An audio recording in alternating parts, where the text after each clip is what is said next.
Ce matin, permettez-moi, nous allons parler d'un sujet important. Nous allons parler de l'amour de Dieu. L'amour de Dieu. Et comme nous dit Paul dans la parole de Dieu, c'est quand je parlerai les langues des hommes et des anges, si je n'ai pas l'amour, je suis qu'un airain qui résonne ou une cymbale qui retentit. Ce matin, permettez-moi, vous n'êtes pas des cymbales ce matin. Je vais vous encourager à raisonner avec l'esprit. Que votre vie, que votre situation puisse éclairer les gens qui vous entourent. Et quand j'aurai les dons de prophétie, la science de tous les mystères, de toute la connaissance, j'aurai même toute la foi jusqu'à transporter des montagnes. Déjà, si moi je pouvais transporter rien qu'un petit caillou, Jésus dira, si on avait la foi d'une petite graine de moutarde, mais si je n'ai pas l'amour, je ne suis rien. Alors je vais vous demander un exercice ce matin. Regarde ton frère, ta soeur à côté de toi, devant toi. Et dis-lui sincèrement, si tu n'as pas l'amour de Dieu, ben je suis rien. Vraiment. Vraiment, que ces chaises-là ne soient pas que des chaises, que cette réunion ne soit pas qu'une simple réunion, mais que vraiment nous puissions dire, oui, avec l'amour de Dieu, je peux faire tomber les montagnes de ce monde. Et petit que tu sois ce matin, l'amour de Dieu te fera devenir le plus grand des héros. Quelque chose d'encore plus important. Quand je distribuerai tous mes biens pour la nourriture des pauvres, quand je livrerai même mon corps pour être brûlé, si je n'ai pas l'amour, cela ne me sert à rien. Alors si déjà tu mets ta dîme pour l'église, mais que tu n'aimes pas ton frère qui est à côté de toi, je suis désolé, ce n'est que du vent.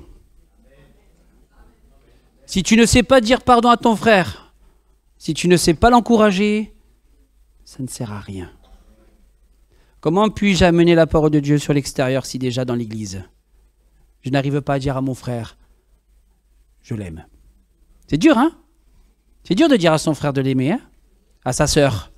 Surtout quand quelques heures avant ou quelques secondes avant, il y a eu un grand coup de canif. Ça arrive, hein?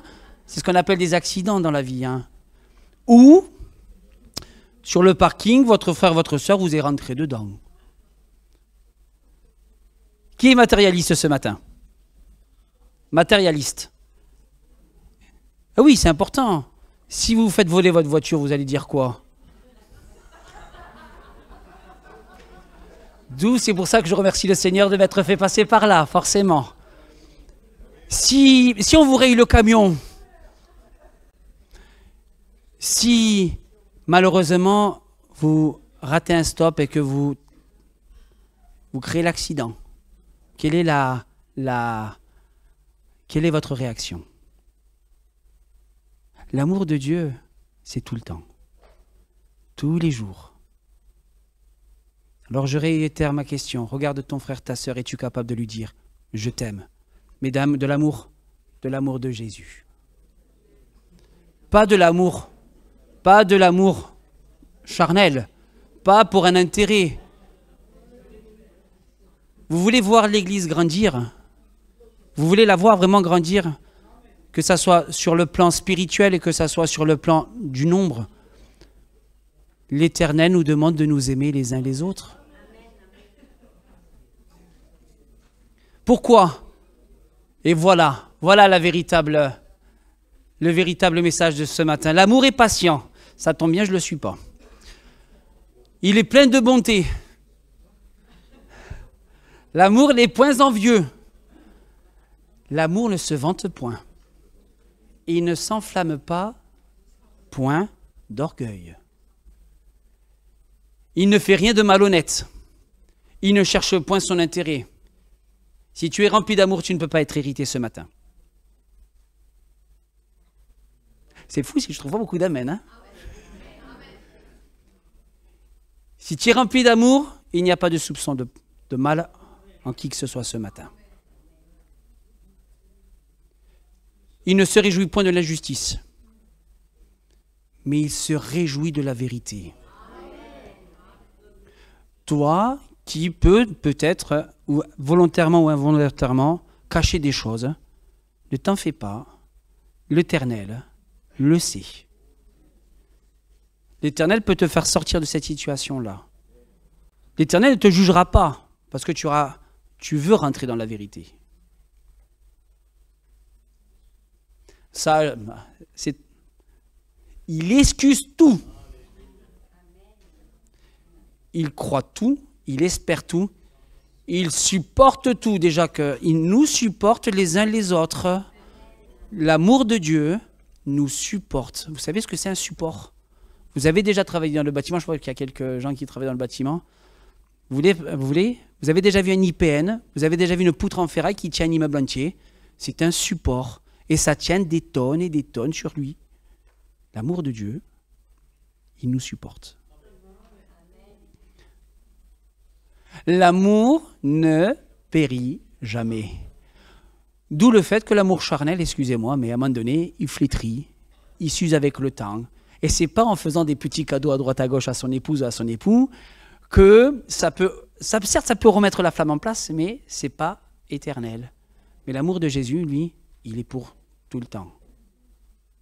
Les prophéties seront abolies, les langues cesseront, la connaissance sera abolie, car nous connaissons en partie et nous prophétisons en partie. Mais quand ce qui est parfait sera venu, ce qui est partiel sera aboli. Et là, je ne vais pas vous cacher que c'était un moment pour moi compliqué de comprendre ce passage, mais quand j'étais enfant, je parlais comme un enfant. Quand j'étais comme un enfant, je raisonnais comme un enfant. Lorsque je suis devenu homme, j'ai fait disparaître ce qui était l'enfant. En gros, c'est comme si vous prenez un nouveau matériau que vous avez découvert. Ben, en fait, l'alliage des deux matériaux ne font plus qu'un. Et petits que nous étions avant, nous devons apprendre à grandir. C'est ce qu'on appelle la maturité. Et les épreuves sont là pour nous faire grandir, nous faire progresser, mais pas tout seul, avec l'Esprit du Seigneur. Aujourd'hui, nous vivons au moyen d'un miroir d'une manière obscure. Mais alors que nous verrons face à face, aujourd'hui je connais en partie. Mais alors, je connaîtrai comme j'étais connu. Maintenant donc ces trois choses demeurent. La foi, l'espérance, l'amour. Mais gardons la fin du verset. Mais la plus importante de ces trois choses, c'est l'amour. C'est de savoir, comprendre, de pouvoir s'aimer les uns les autres. Parce que si nous voulons voir l'Église grandir, les gens nouveaux qui vont venir, ils vont voir quoi? Comment on se comporte les uns avec les autres. Alors c'est vrai que s'il y a des regards tout simplement, comme on dirait l'expression, en chaîne faïence, c'est un peu compliqué. Si moi d'ici je vous envoie que des versets pour vous abattre, ça va être compliqué aussi. Par contre, le Seigneur, lui, il connaît toutes choses. Il connaît toutes choses. Il sait où est-ce que nous devons aller. Et il nous a donné le meilleur moyen, la parole de Dieu. Et Jésus va nous dire, je vous donne un commandement nouveau. Ça fait 2000 ans qu'il y ait le commandement. 2000 ans. Aimez-vous les uns les autres. Comme je vous ai aimé, vous aussi, aimez-vous les uns les autres. Donc si tu as dans ton cœur que Jésus t'aime, tu as goûté cet amour, tu es capable de le donner à ton voisin. Tu es capable de le regarder droit dans les yeux en lui disant, je n'obéis pas au commandement, je le vis, donc je t'aime.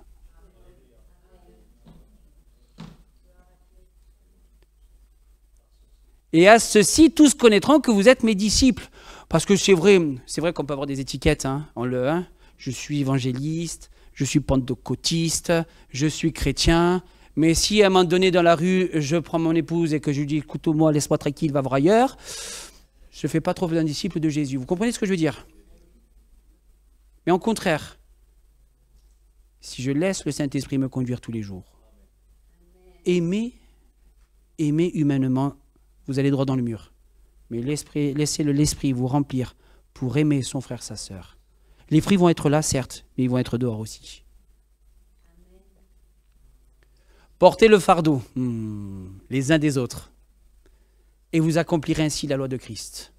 Comme nous l'avons fait tout à l'heure pour notre sœur, il y a un temps pour rigoler, il y a un temps pour pleurer, il y a un temps pour prier, il y a un temps pour encourager, il y a un temps pour entendre les remarques que Dieu va nous donner. Ce qui est intéressant, c'est qu'il nous reprend toujours avec amour, paix, joie, non pas pour que nous nous perdions, mais pour que nous puissions rester en vie avec lui dans l'éternité.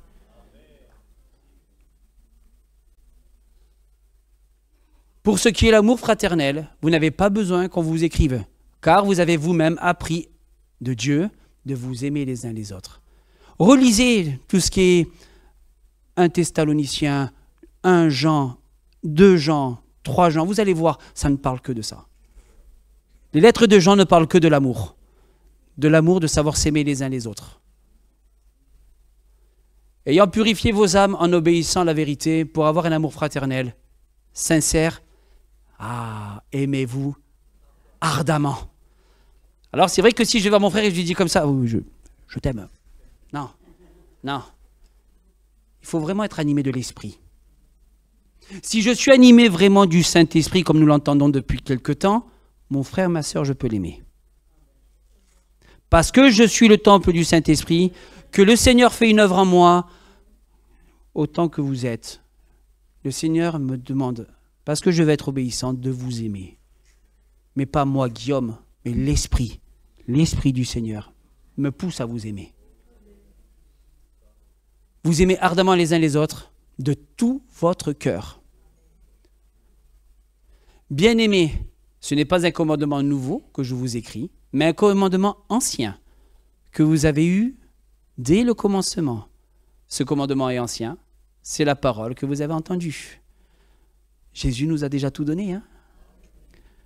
Pourquoi chercher midi à 14h? Si vous y arrivez, donnez-moi l'information parce que j'y arrive pas moi. Mais pourquoi se compliquer la tâche? Dieu a tant aimé le monde qu'il a donné son Fils unique, afin que quiconque croit en lui ne périsse point, mais qu'il ait la vie éternelle. Et le deuxième, c'est « Or, c'est qu'ils te connaissent, toi, le seul vrai Dieu. » Toutefois, ce commandement nouveau que je vous ai écrit, qui est vrai en lui et en lui, car les ténèbres se dissipent et la lumière véritable paraît déjà. Donc si déjà tu arrives à aimer ton frère, ta sœur, la lumière déjà est jaillie. Les fruits nouveaux vont apparaître. Les visages vont changer. Les ténèbres vont disparaître pour laisser place à la grâce de Dieu, à la présence de Dieu dans nos vies, au Saint-Esprit qui va nous faire sortir de notre zone de confort. Celui qui prétend être dans la lumière, voilà la conséquence, et qui est son frère, est encore dans les ténèbres. C'est une triste réalité. Si dans la parole, déjà, Jean nous l'enseigne, c'est que déjà, à un moment donné, à cette époque-là, il y avait déjà ce qu'on appelle des hypocrites, ce qui appelle des faux témoignages, des faux enfants de Dieu, hein, appelons ça comme il faut, hein, ne nous cachons pas. Hein. Mais là encore, Jean, à travers l'Esprit du Seigneur, ne nous accable pas. Il nous met en avertissement. Et il est temps de pouvoir sortir de cette zone de confort. Il est temps de pouvoir dire oui, l'Église de Castres doit être unie par l'amour de Dieu. Il est temps de voir des nouveaux fruits. Il est temps de voir que ce ne sont plus des chaises sur lesquelles nous sommes assis, mais nous sommes une famille.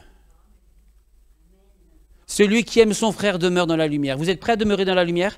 Êtes-vous prêts à m'aimer? Je vous pose la question. Parce que là c'est compliqué, ça vous engage vraiment. Hein, je vous le dis hein, clairement, comme ça vient. Hein, et vous, sur Internet, c'est pareil. Êtes-vous prêts à aimer le prédicateur qui est sur l'estrade?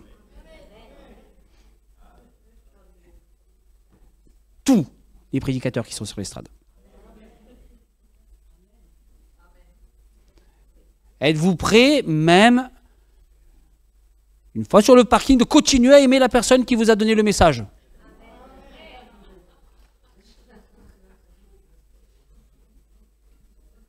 Celui qui aime son frère demeure dans la lumière et aucune occasion de chute n'est en lui. Si déjà t'aimes ton frère, ça t'évitera de tomber. Soyons simples, lucides. Évitons les murmures. Évitons les calomnies. Merci. Évitons de rapporter des choses qui ne sont pas à la gloire de Dieu. Et vraiment que nous puissions avancer. Car ce qui vous a été annoncé et ce qui vous avez entendu dès le commencement, c'est que nous devons nous aimer les uns les autres. Je rabâche un peu, hein. Il faut que ça rentre quand même, hein. Parce que autant moi je ne suis pas capable de planter un clou dans un morceau de bois du premier coup, et de temps en temps je tape tout à côté. Je ne suis pas capable de travailler à la maison, je suis obligé d'appeler des frères et des sœurs pour venir changer les tuyaux à n'importe quelle heure parce que c'est compliqué. Mais le Seigneur me demande de vous rappeler ces choses-là. L'amour est tout puissant. L'amour de Dieu, je parle. Hein. Et c'est ici son commandement, que nous croyions au nom de son Fils Jésus et que nous nous aimions les uns les autres selon le commandement qui nous a été donné. Quand on aime, c'est même plus des commandements. Quand on aime quelqu'un, c'est normal. C'est normal de se dépouiller. C'est normal de donner tout ce qu'on a quand on aime quelqu'un. Parce qu'on n'attend rien en retour. Parce qu'on veut pas faire... On n'a pas des arrière-pensées. Vous avez envie de donner le meilleur pour vos enfants, pour vos petits-enfants. Vous avez besoin de donner le meilleur à votre épouse, à votre époux. Mais Dieu, c'est pareil. Avec Dieu, ce n'est plus des commandements. C'est parce que nous l'aimons et que nous voulons lui obéir et lui faire plaisir, eh bien, nous rentrons dans ses plans. Bien-aimés, aimons-nous les uns les autres, car l'amour est de Dieu, et quiconque est né de Dieu et connaît Dieu, ça, l'amour est de Dieu. Qui est né de nouveau ici? Donc vous connaissez l'amour de Dieu. Je ne vous apprends rien ce matin. Personne n'a jamais vu Dieu. Ah, si nous nous aimons les uns les autres, Dieu demeure en nous et son amour est parfait en nous. Certes, je n'ai jamais vu Dieu, mais je veux vous encourager à demeurer dans l'amour parce que Dieu habite en vous. On connaît ce chant, le Dieu de victoire habite en moi. Je marche non plus par la vue, mais par la foi. Pour nous, nous l'aimons parce qu'il nous a aimés le premier. Dieu nous a aimés le premier. Il a envoyé son Fils sur la croix pour nous. Jésus a quitté son ciel de gloire et est venu marcher sur cette terre jusqu'à la croix pour donner sa vie. Non pas pour une occasion particulière, mais pour rançon pour chacun de nos péchés. Alors si tu aimes ton frère, ta sœur ce matin, si l'amour de Dieu habite en toi, qu'est-ce qui t'empêche de le louer? Qu'est-ce qui t'empêche de le chanter? Qu'est-ce qui t'empêche de marcher sur ces chemins et d'aller proclamer la victoire de Dieu dehors? Est-ce que nous ne sommes pas appelés à ça? Bon, Romain et Suzy, on va y aller tous les trois. Et on va aller sur ces chemins et on va aller évangéliser. On est bon? On est partant? Pour les autres, aimons-nous les uns les autres. Voilà. Dieu nous a aimés. Quiconque croit en Jésus est le Christ, est né de Dieu. Et quiconque aime celui qui l'a engendré, aime aussi celui qui est né de lui.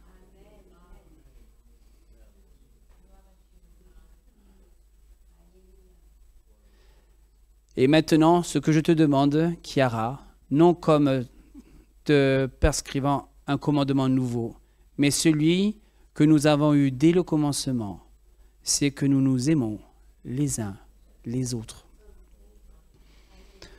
Tout est dit, les uns les autres.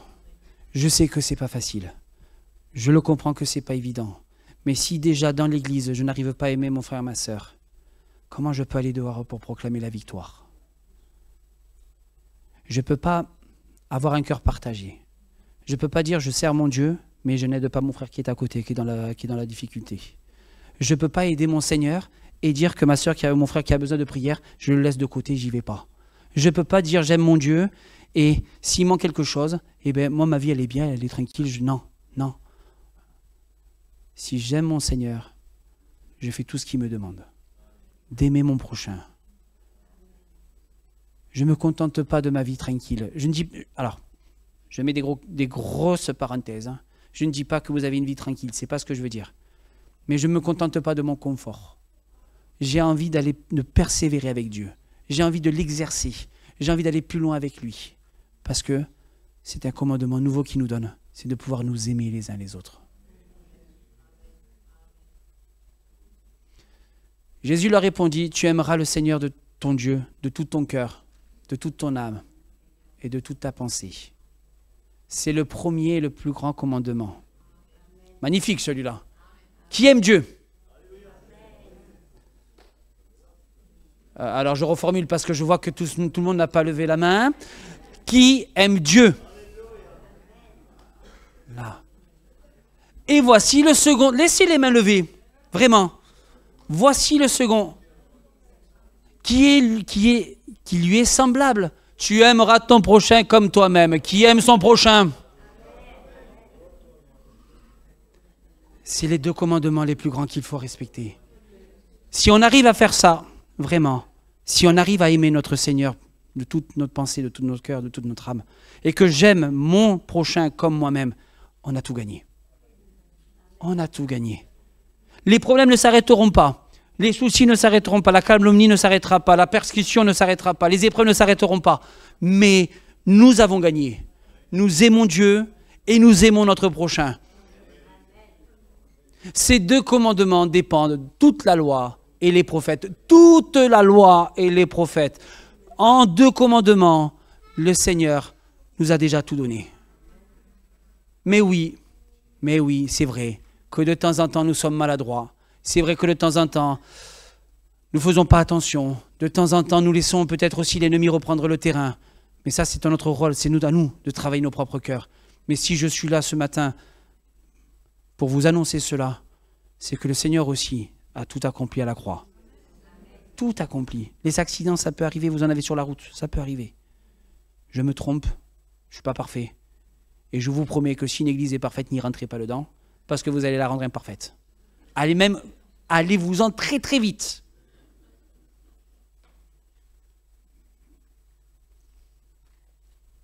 J'ai plus rien, bon, c'est pas grave. Ces commandements dépendent de toute la loi et de tous les prophètes. Vraiment que nous puissions continuer à regarder à Dieu, parce qu'en fait, Dieu se sert aussi de nos difficultés. Se sert aussi, allez, je vais prendre un exemple, un contre-exemple vraiment parfait qui vient d'arriver sur mon cœur. On va prendre un contre-exemple parfait. On va prendre tout simplement Jonas. Jonas, serviteur de Dieu. Hein, pourtant, il connaît la loi. Il le sait. Dieu va lui dire, va à Ninive. Après, il faut se souvenir un petit peu du passé, hein, du contexte. Hein. Les Assyriens, ils sont cruels. Ninive, lui, il ne veut pas en entendre parler. Qu'est-ce qu'il va faire? Eh bien, il va dire gentiment à Dieu, j'y vais pas. Et il va prendre le bateau, direction Tarsis. Et il s'en va. Il arrive à trouver un bateau pour ce grand voyage. Ce qui est magnifique, et on va juste s'arrêter sur les membres de l'équipage. Vous connaissez toute l'histoire de Jonas derrière, il va revenir, il va... Mais l'équipage du bateau, lui, si Jonas ne s'en va pas, Jonas, l'équipage ne peut pas connaître Dieu. Pourquoi? Parce qu'au moment que Jonas monte dans le bateau et qu'il va se reposer à la cale, Dieu fit lever une grande tempête. L'équipage est complètement désabusé, ils tombent dans la détresse, ils enlèvent pratiquement toute la cargaison, et un homme dans l'équipage va dire, il doit y avoir quelqu'un sur ce bateau qui est un coupable. On va tirer au sort pour savoir qui c'est. Bien évidemment, ça tombe sur Jonas. Mais qu'est-ce que va dire Jonas? Il va reprendre de la lucidité, il va dire tout simplement, jetez-moi par-dessus bord, et vous allez voir que la tempête va s'arrêter. Comprenez qu'à cette époque-là, l'équipage avait quand même plusieurs dieux, donc ils ont demandé à leur Dieu d'arrêter la tempête, ça n'a pas marché. Au moment qu'ils prennent Jonas pour le jeter par-dessus bord, ils vont dire tout simplement, le capitaine va dire, Seigneur de Jonas, pardonne-nous ce que nous sommes en train de faire. nous n'avons pas le choix. Il jette Jonas par-dessus bord. Et la tempête s'arrête immédiatement. L'amour de Dieu arrive sur l'équipage. Ils font la connaissance du Seigneur. Et à partir de là, ils oublient tout leur Dieu. Et ils oublient tout leur ancien passé pour faire confiance au Dieu, le vrai Dieu, rempli d'amour, de compassion, de paix, de joie. Je vous fais passer par là parce que des fois, c'est vrai, des fois on ne comprend pas tout. On ne sait pas où est-ce qu'on va. Dieu sait où est-ce qu'on va. Lui seul est aux commandes des choses. Et même des fois, quand nous sommes désobéissants, il peut se servir de ça pour toucher d'autres personnes. L'amour de Dieu, deuxième exemple que j'ai, c'est Paul et Silas en prison. Ils sont maltraités, ils n'en peuvent plus. Et pourtant, qu'est-ce qu'ils vont faire? Ils vont chanter, louer le Seigneur. Alors, je ne vais pas vous mentir, je n'ai jamais goûté la prison. Je me dis quand même que Paul et Silas sont vraiment animés d'un esprit victorieux, donc l'esprit de Dieu, pour louer Dieu en prison. Mais ils ont été torturés, ils ont été frappés, mais ils vont continuer. Et ils vont louer le Seigneur. Pourquoi? Parce que les autres prisonniers vont les entendre. Et dans la prison si sombre et remplie de ténèbres qu'il y a, la lumière va jaillir. Ils vont se donner là. Le geôlier va attendre le tremblement de terre, va rentrer en prison, il va les voir, et au moment où il va se donner la mort, Paul va dire, arrête, on est tous là. Il va prendre la lumière, ils vont voir qu'ils sont tous au centre de la prison. L'amour de son prochain, l'amour de Dieu va nous faire donner des expériences nouvelles. Est-on prêt pour ça? Est-on prêt pour aller au-delà de notre capacité et de faire confiance à Dieu? Je me dis que le Seigneur nous encourage vraiment à nous amener là où il a décidé de faire. Et même si ce matin tu es dans la plus grande des épreuves, la plus grande difficulté, que tu ne comprends pas tout, Dieu est là pour t'aimer. Dieu est là pour t'accompagner. La grâce de Dieu est là. Et nous sommes appelés vraiment à apporter cet amour dehors. Donc si cet après-midi on commence une évangélisation, on est partant, hein?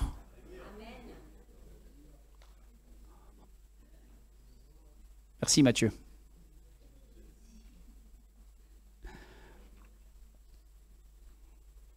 Et pour terminer, oui, vraiment, c'est à travers cet amour qu'ils reconnaîtront que nous sommes ses disciples et que nous puissions marcher sur ses voies et dans sa direction. Et comme notre frère nous l'a dit tout à l'heure, sans la sanctification, personne ne verra le Seigneur.